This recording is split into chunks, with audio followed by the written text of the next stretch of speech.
नमस्कार, आपका स्वागत है पर्वतवाणी लाइव में। आपके साथ मैं मीनाक्षी सा। अब 15 तारीख से नवरात्र शुरू है और इसी बीच में आपको रामलीला का मंचन भी दिखाई देगा। जगह जगह अलग अलग तरीके से रामलीला की जाती है। हर जगह उत्तराखंड में आपको गली नुक्कड़ रामलीला देखने का अनुभव ज़रूर प्राप्त होगा। लेकिन जिन लोगों को टिहरी की रामलीला देखनी है, जो करीबन 1952 की रामलीला, कुछ उसी को पुनर्जीवित करने का काम आज किया जा रहा है। यहाँ पर हमारे साथ अभिनव थापर जी हैं। नमस्कार सर। टिहरी की रामलीला आप करने जा रहे हैं, कैसा है, क्या कुछ है उसमें? एक तो ये बहुत बड़ी जिम्मेदारी है जो हमारे बुज़ुर्गों ने हमको सौंपी है। जैसा कि आपको विदित है कि गढ़वाल की राजधानी, पुरानी राजधानी पुरानी टिहरी हुआ करती थी और टिहरी में एक रामलीला होती थी 1952 से लगातार होती थी। और वो सब चौपाइयाँ वगैरह मंचन खुद ही हमारे बुजुर्गों ने हाथ से लिखा हुआ था, गाने उनके अपने बनाए हुए थे। तो वो गढ़वाल में काफ़ी प्रसिद्ध रामलीला थी चारों तरफ। तो वो चलती रही वो रामलीला, उसका नाम हुआ, कई कलाकार उससे बने। जैसे बचेंद्री पांडे जी अंकल हैं हमारे, आपने रावण खेला 1973 में, तो आपके रावण की ऐसी आवाज़ थी कि नरेंद्र नगर से आपको लोग बुलाते थे, आप नरेंद्र नगर आपने रावण खेला। श्रीनगर और गढ़वाल में सब जगह आपका नाम था उस ज़माने में, 70s में। हम तो पैदा भी नहीं हुए थे, हमने इनका नाम अपने बुजुर्गों से सुना है। तो ये सारी चीज़ें हुई। 2002 में हमारी रामलीला लास्ट हुई पुरानी टिहरी में। लास्ट होने के बाद पुरानी टिहरी डूब गया, जलमग्न हो गया। फिर हम अपने अपने संघर्षों में लग गए जितने टिहरी विस्थापित हैं। और तो ये मतलब आपको पुरानी टिहरी की याद दिलाने वाला है जो हाँ, उस वक्त मतलब मंचन होता था। ये बहुत भावुक क्षण भी है। और ये डिजिटल ट्रांसफॉर्मेशन के साथ हम इसको अपनी संस्कृति को जीवित करने का प्रयास कर रहे हैं। गढ़वाल की एक चीज़, एक ये धरोहर हम खड़ी करने का प्रयास कर रहे हैं देहरादून में। तो अगर हमें ऐसी जिम्मेदारी दी है बुज़ुर्गों ने, तो हम कोशिश ये कर रहे हैं कुछ ऐसा हो जो उत्तराखंड में पहले कभी ना हुआ हो। तो जैसे रामलीला मैदान दिल्ली आपने सुना होगा, जहाँ पे प्रधानमंत्री जी जाते हैं, जिस तरीके का उनका मंचन होता है वैसा मंचन हम लोग करने का प्रयास कर रहे हैं। अच्छा, इसमें भाषा का क्या प्रयोग किया जा रहा है? हिंदी का किया जा रहा है, गढ़वाली का किया जा रहा है, क्या है भाषा? टिहरी में 1952 से हिंदी में ही रामलीला होती थी। अच्छा। हिंदी में रामलीला होती थी, लोग गांव के आसपास के लोग सब आते थे, हिंदी में रामलीला खेली जाती थी, सब कुछ हिंदी में होता था। तो इसको हम इसमें डिजिटल स्क्रीन और डिजिटल वे में लोग, जैसे मैच में आप देखते हो लोग बैठे हैं, उनके लिए व्यवस्था होती है। तो जो पब्लिक बैठी होगी बीच में, उनके लिए प्लाज्मा टीवी होंगे देखने के लिए, वैसा रहेगा। कोशिश हमारी है ये सब रहेगा। पहली बार मैं आपके माध्यम से लोगों को बताना चाह रहा हूँ, जैसे आप क्रिकेट में देखते हैं लाइव टेलीकास्ट सिस्टम होता है, बहुत सारे कैमरेज होते हैं क्रिकेट मैच में, सारा कवर करते हो, तो कई करोड़ रुपये घंटे का नेटवर्क है। वो तो नहीं है, बट उससे थोड़ा छोटा उस टाइप का लाइव टेलीकास्ट सिस्टम पहली बार हमारी एक टीम बॉम्बे से आएगी। उसमें लाइव ड्रोन, ऑनलाइन ड्रोन, सारी तरफ से जो दर्शक भी कवर करेगी, चेहरे भी कवर करेगी, आगे क्लोज गेस्ट भी कवर करेगी। तो अगर कोई घर से भी देख रहा होगा तो उसको ऐसी बोरियत नहीं आएगी। जैसे अभी हम फेसबुक लाइव या कुछ लगाते हैं तो एक जगह कैमरा छोड़ देते हैं, वो चलता रहता है, ऐसा लाइव नहीं होगा। वो लाइव टेलीकास्ट सिस्टम पहली बार उत्तराखंड में रामलीला में होगा, जो अभी तक मेरी समझ से उत्तराखंड में हमारी सब जगह बात भी हुई, कहीं होता नहीं है। तो जब कुछ करने का प्रयास कर रहे हैं तो कुछ ऐसा कर रहे हैं कि इसलिए इस रामलीला को सब कह रहे हैं भव्य रामलीला हो रही है। अच्छा, हो कहाँ रही है? दर्शकों को बताओ, बहुत भीड़ आएगी इस रामलीला को हाँ, ये रामलीला, आपने बड़ा अच्छा सवाल है, बातों बातों में हम भावुक हो गए। तो ये रामलीला हो रही है आज़ाद मैदान, एक टिहरी नगर में है, देहरादून में, बंगाली कोठी के पास दून यूनिवर्सिटी रोड है। दून यूनिवर्सिटी रोड पे आप लगभग 100 मीटर चलेंगे, लेफ्ट में टिहरी नगर है, टिहरी विस्थापित क्षेत्र है। वहीं पे एक बड़ा सा फील्ड है, उस फील्ड का नाम आज़ाद मैदान है। तो हमारी जो रामलीला पुरानी टिहरी में होती थी वो आज़ाद मैदान में ही होती थी, पुलिस थाने के सामने। और इसका हमारा एक थीम भी है, आज़ाद मैदान से आज़ाद मैदान हमको पहुंचने में 21 साल लग गए।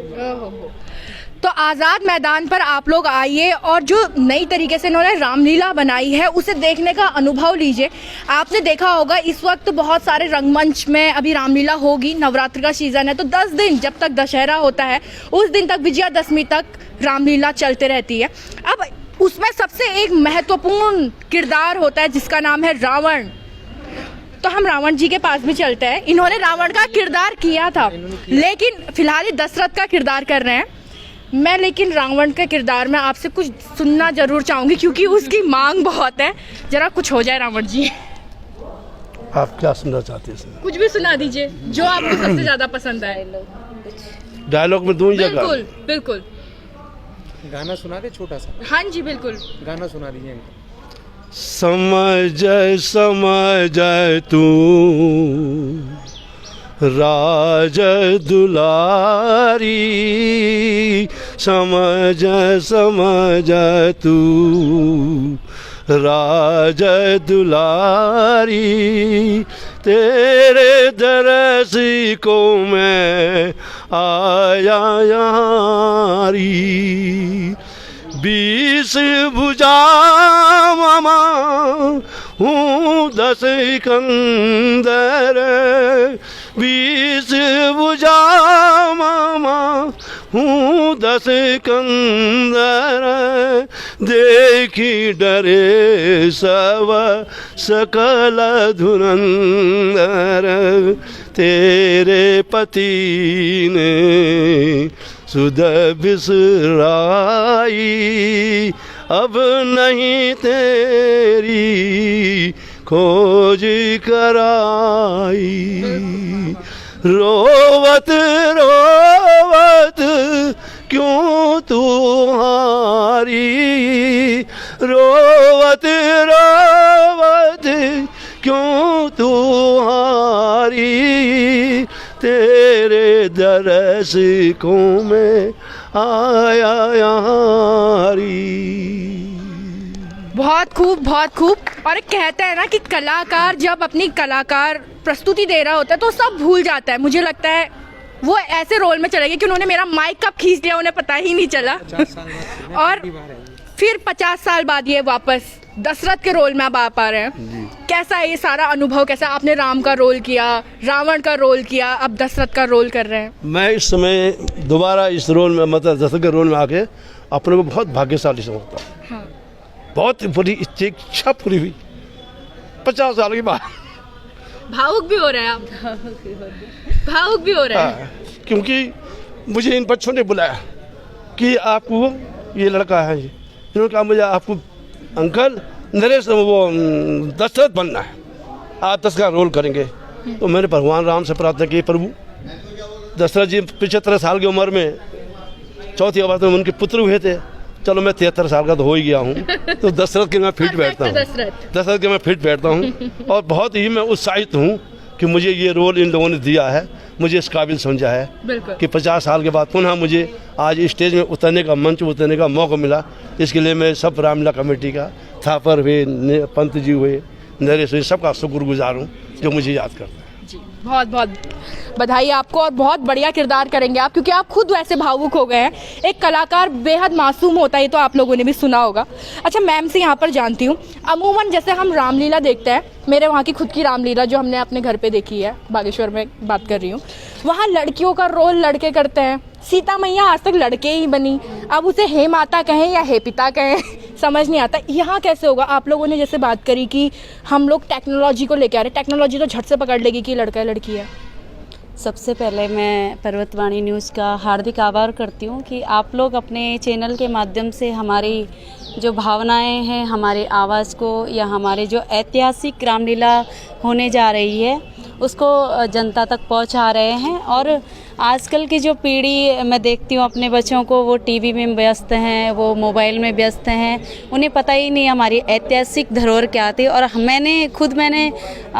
मैं 13 साल की थी जब मैंने लास्ट रामलीला देखी थी अपने घर गांव में, और वो चौपाइयाँ जब मैंने सुनी थी वो मैं आज उनको गा के और मंचन करूँगी। अच्छा। जैसे अंकल जी ने कहा कि इतने साल आप भी मंचन करेंगी? मैं भी कर रही हूँ। अच्छा, क्या रोल है आपका? मेरा सुलोचना का है और कौशल्या का है, 2 रोल मैं कर रही हूँ। तो वो चौपाइयाँ जो मैंने बचपन में सुनी थी, आज जब मैं गा रही हूँ तो सब मेरी सराहना करते हैं कि आप बहुत अच्छा गाते हैं। हो सकता है वो जो मैंने सुना था और आज मैं जो गा रही हूँ वो तब का सुना हुआ आज वो रस मेरे अंदर है और मैं सबको दे पा रही हूँ।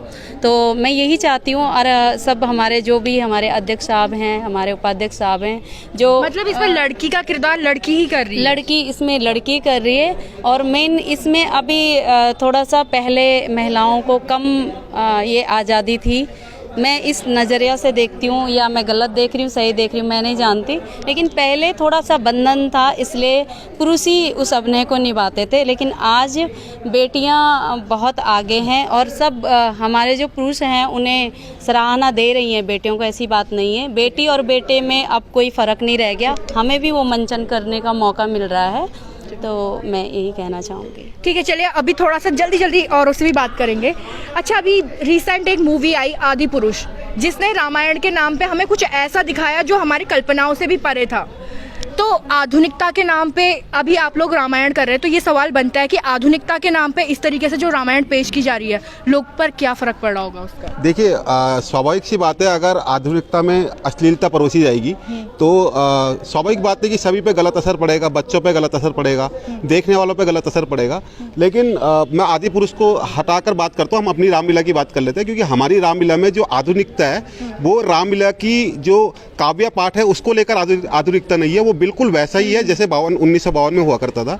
आधुनिकता के नाम पे हमने तकनीकी का प्रयोग किया है और तकनीकी को हम पूरी तरीके, हमारा तकनीकी को प्रयोग करने का मकसद ये है, उद्देश्य ये है कि हमारी ये टीरी की रामलीला घर घर तक पहुंचनी चाहिए, बच्चों बच्चों तक पहुंचनी चाहिए। मतलब रामायण में कोई परिवर्तन नहीं किया गया? नहीं, उनके काव्य पाठ में, उसकी स्क्रिप्ट में कोई परिवर्तन नहीं है, वो बिल्कुल पुरानी रामलीला है और उसको करने का, उसको दिखाने का तरीका जो है वो हमने तकनीकी के रूप में हमने उसको अडॉप्ट किया है।